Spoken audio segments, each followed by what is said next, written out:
Imagine waking up on a Tuesday morning, checking your phone, and realizing the sun just hasn't come up. You wait an hour, then 2, then 12. You walk outside, and the air feels like a freezer, but it's supposed to be the middle of July.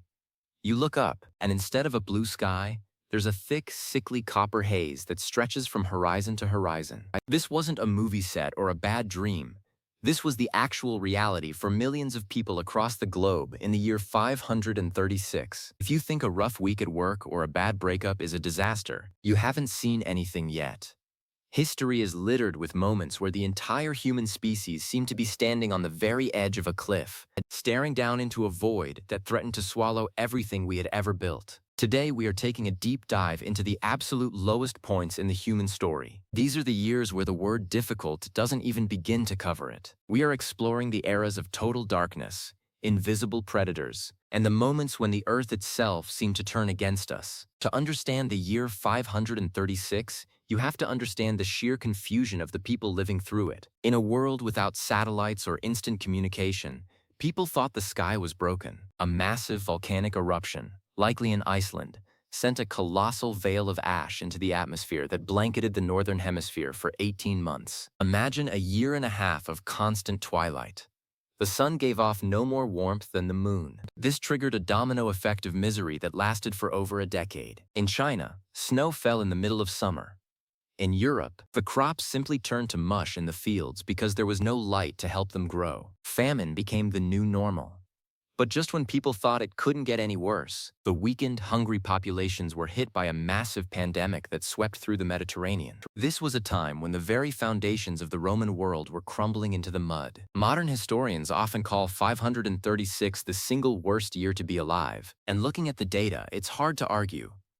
It was a century-long hangover from a disaster that started with one bad morning. But let's move forward a few centuries to a time that feels like a collective nightmare. The 1340s. We often talk about the Great Pandemic of the Middle Ages as a historical fact, but we rarely talk about the psychological trauma of it. Imagine living in a village where, within 3 weeks, 60% of the people you've known your entire life are just gone. There was no medical explanation. People thought the air itself had become toxic. They thought the alignment of the planets had poisoned the wells. This era saw the total collapse of social order. In many cities, the authorities simply vanished. Fields went untended, animals wandered aimlessly through ghost towns, and ships drifted into harbors with everyone on board having succumbed to the illness. It was a time of absolute silence. If you survived, you were living in a world that looked exactly like it did a year ago. But everything had changed. The economy vanished overnight, and the power structures that had held Europe together for 1,000 years were suddenly irrelevant. What's fascinating about these truly terrible years is how they act as a catalyst for change. As awful as the 1340s were, they actually led to the end of the old labor systems, because there were so few people left to work the land. Those who remained could finally demand better treatment and higher pay. It was the beginning of the end for the old way of life, and the birth of a more mobile, vocal middle class. It's a recurring theme in history. Humanity often has to go through a period of absolute fire before it can forge something new. Now let's talk about the 17th century, specifically the mid-1600s. This is a period many people don't realize was a global catastrophe. It's known as the General Crisis. A significant drop in global temperatures, part of the Little Ice Age, led to shorter growing seasons and massive food shortages from London to Beijing. In Europe, this sparked the 30 Years' conflict. A struggle so intense that in some parts of modern-day Germany, the population dropped by more than half. It wasn't just the fighting, it was the secondary effects of displacement and hunger. At the same time, across the ocean in China, the Ming dynasty was collapsing under the weight of internal rebellion and environmental stress. The 1640s in particular were years where it felt like the entire world was caught in a cycle of instability that no one could escape. If you were a farmer in 1648, the chances of you living a long, peaceful life were almost zero. You were either dealing with a frozen harvest, a passing army, or an invisible illness. Speaking of the earth turning against us, we have to mention the year 1816. This is famously known as the year without a summer. This time, the culprit was Mount Tambora in Indonesia. It was the largest volcanic eruption in recorded history, and it released so much dust into the upper atmosphere that it cooled the entire planet for years. In New England, People woke up in June to find their gardens covered in 6 inches of snow. In Europe, the persistent rain and gloom led to the worst famine of the 19th century. People were reduced to eating grass and sawdust just to fill their stomachs. Interestingly, this period of gloom also gave us some of our most famous ghost stories. Mary Shelley was stuck indoors in Switzerland because the weather was too miserable to go outside, and that's where she came up with the idea for Frankenstein. It shows that even in the most miserable years, the human mind finds a way to process the chaos through creativity. But let's pivot to a different kind of worst year. Let's look at the early 20th century, specifically the year 1918. The world was already exhausted from 4 years of a massive global conflict that had redefined the scale of industrial destruction. Then, just as the guns fell silent, a respiratory illness emerged that was unlike anything the world had ever seen. It didn't care about your rank or your wealth. It traveled along the very supply lines that were bringing soldiers back home. In a single year, this illness took more lives than the entire 4 years of the war had. Imagine the irony of surviving the trenches, only to return to a hometown where the very air felt like a threat. The year 1918 was a moment of profound disillusionment.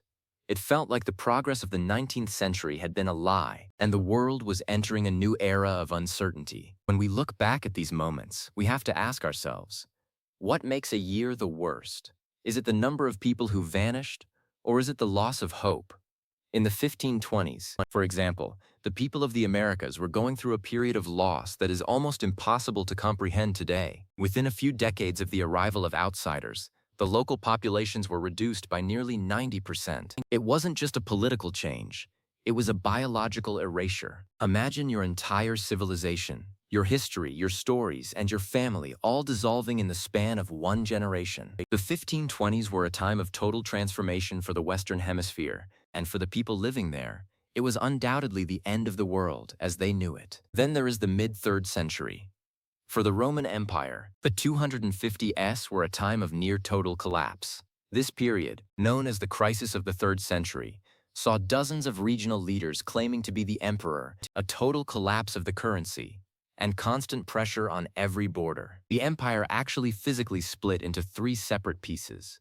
For 50 years, it looked like the grand experiment of Rome was done. If you were a Roman citizen in the year 260, you were living in a failed state. Your money was worthless, your borders were gone, and your leaders were changing every few weeks. It was a time of absolute lawlessness, and yet somehow they managed to pull it back together. This brings up an interesting point about human resilience. We often look at these years as endings, but they are also the moments where people showed incredible grit. In the year 537, when the sun was still obscured, people were still planting seeds. They didn't know if the light would ever come back, but they kept working. In the 1340s, parents still tried to protect their children. In the 1930s, during the depths of the global economic collapse, people shared what little they had. These worst years bring out the worst in the planet, but they often bring out the most remarkable traits in humans. Let's talk about the 1940s, specifically the middle of the decade. We usually view this through the lens of military strategy and maps, but on the ground level, for a civilian in Eastern Europe or East Asia, 1942 through 1945 were years of unimaginable hardship. The scale of the movement of people alone was staggering. Millions were displaced, forced to walk hundreds of miles with nothing but what they could carry. The infrastructure of entire nations was systematically dismantled. If you were caught in the middle of these front lines, there was no safety to be found. It was a time when the very idea of humanity seemed to be in question. And yet, out of this era came the modern international systems that have, for the most part, prevented a repeat of that scale of conflict for nearly 80 years. Why do these clusters of bad years happen? A lot of it comes down to a concept historians call systemic fragility. When a society is already struggling with one thing, let's say a change in climate, it makes them much more vulnerable to the next thing, like a new illness or a political uprising. In the early 1300s, Europe experienced a series of exceptionally wet and cold years that led to the Great Famine. The people were malnourished and weakened for an entire generation. So, when the pandemic arrived in 1347, they had no biological or social reserves left to fight it. It was a perfect storm of disaster. The same thing happened in the 17th century. The Little Ice Age didn't just make things cold, It made governments desperate for resources, which led to higher taxes, which led to peasant revolts, which led to civil wars. It's all connected.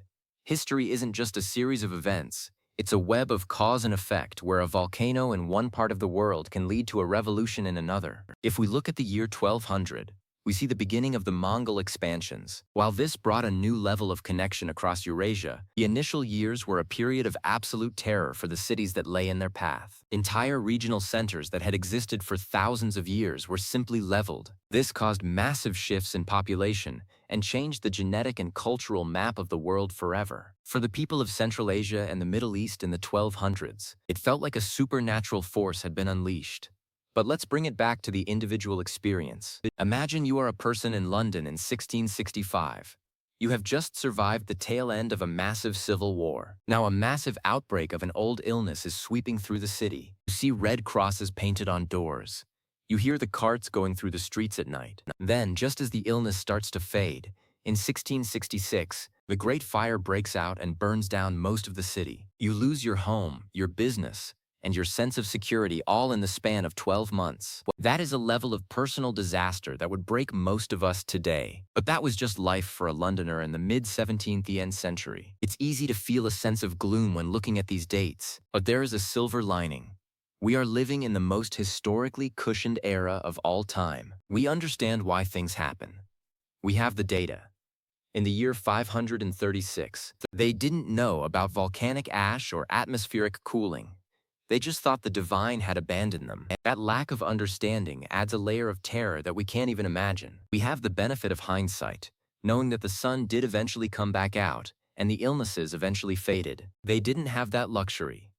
If you lived in the year 476, you watched the symbolic fall of the Western Roman Empire. While it wasn't a single day of fire and brimstone like a movie, it was the beginning of a long period of uncertainty. The systems of law, trade, and education that had been the standard for centuries were slowly evaporating. Imagine the frustration of seeing the world get smaller, more dangerous, and less connected during your lifetime.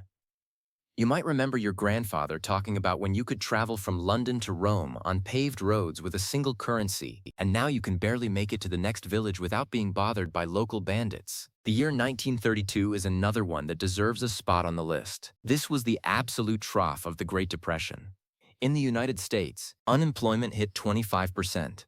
In Germany, it was even higher. People were losing their homes, their dignity, and their belief in the future. This economic despair created a vacuum that was filled by some of the most dangerous ideologies in history. It shows that the worst years aren't always defined by nature. Sometimes they are defined by the failure of our own systems. Consider the 1970s and 80s in certain parts of the world. While the West was experiencing a period of relative peace and cultural growth, large parts of Africa and Southeast Asia were being torn apart by conflict and famine. The year 1984, for example, saw a famine in Ethiopia that claimed hundreds of thousands of lives while the rest of the world watched on television. It's a reminder that the worst year is often a matter of where you are standing. History isn't a unified experience.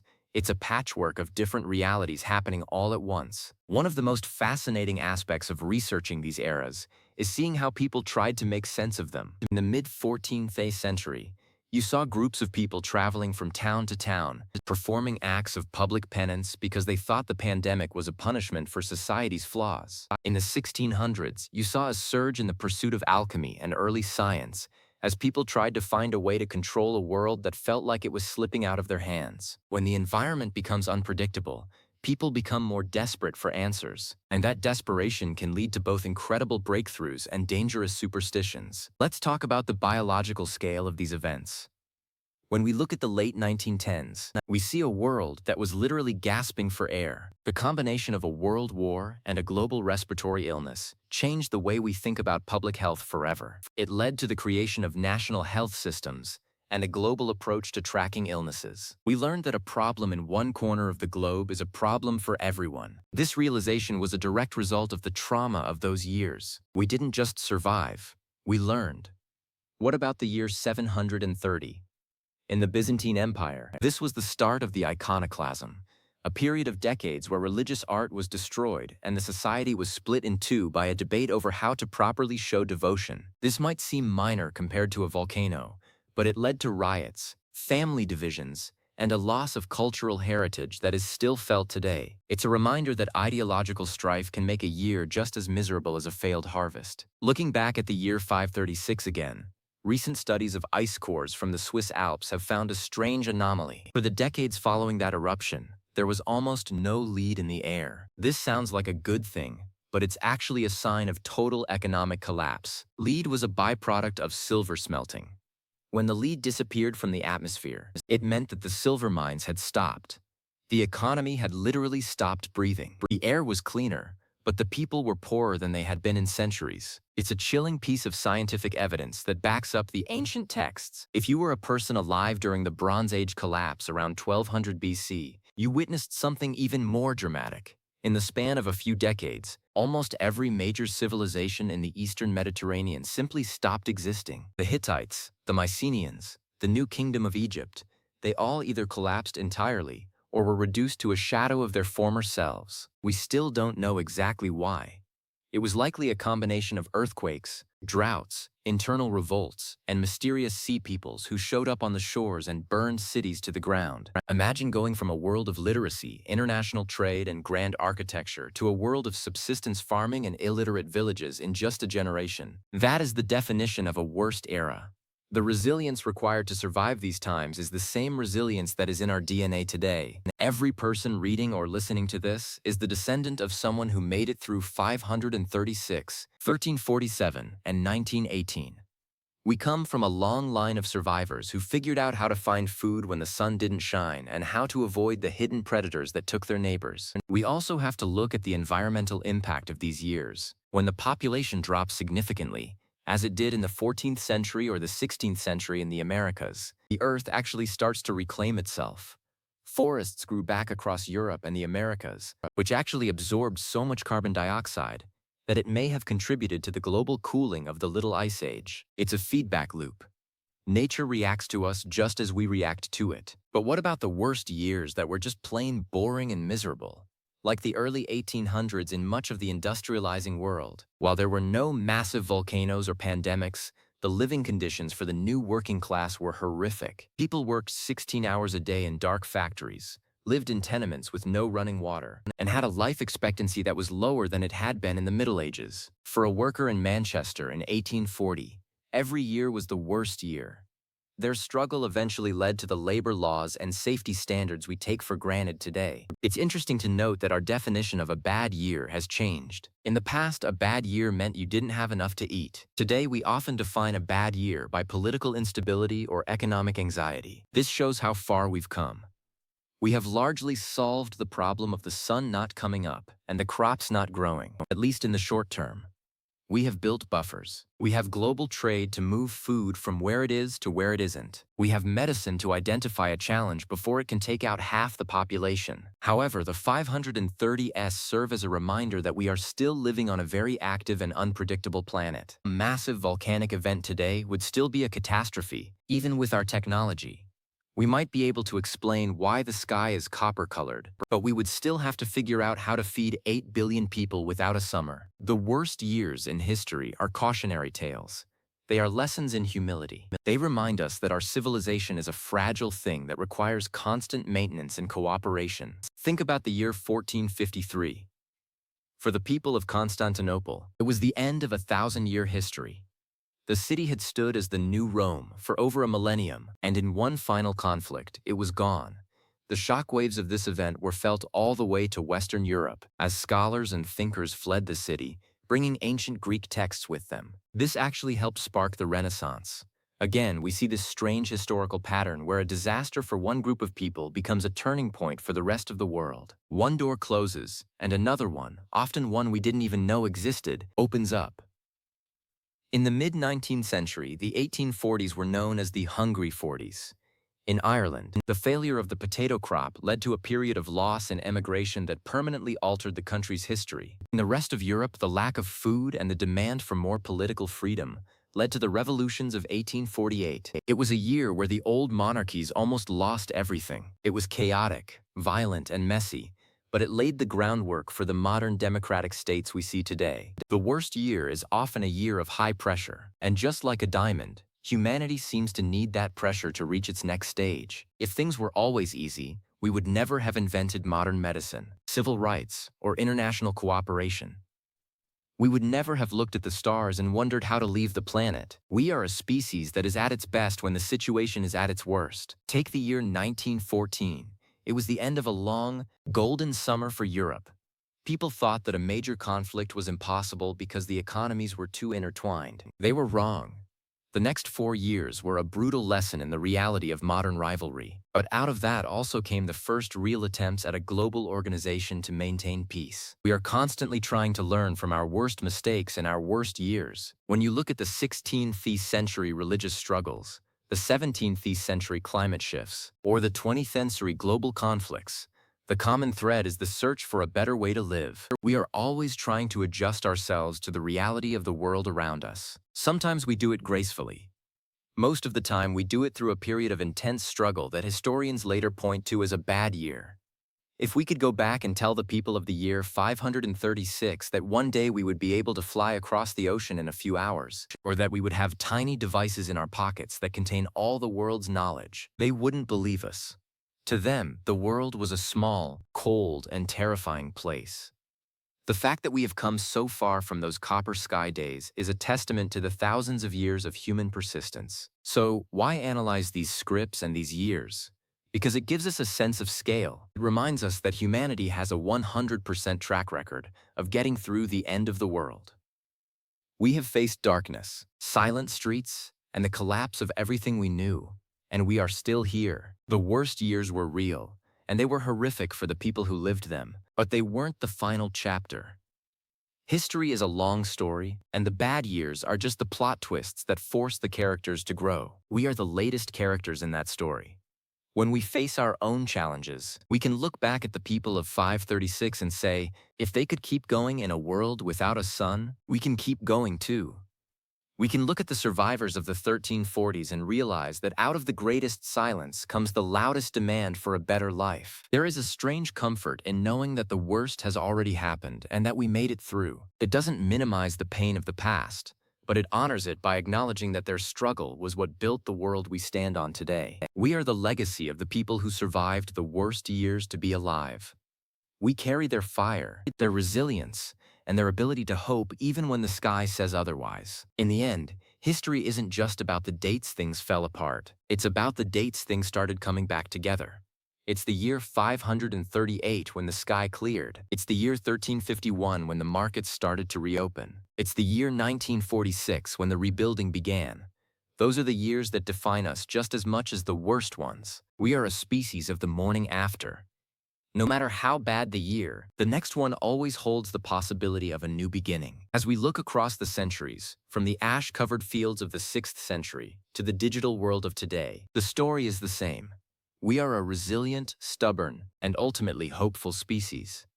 The worst years in history were just challenges that we hadn't learned how to solve yet, and every time we solved one, we became a little more unstoppable. So, remember the people of the year 536 next time you have a bad day. They survived for you to be here today, and that, in itself, is a victory.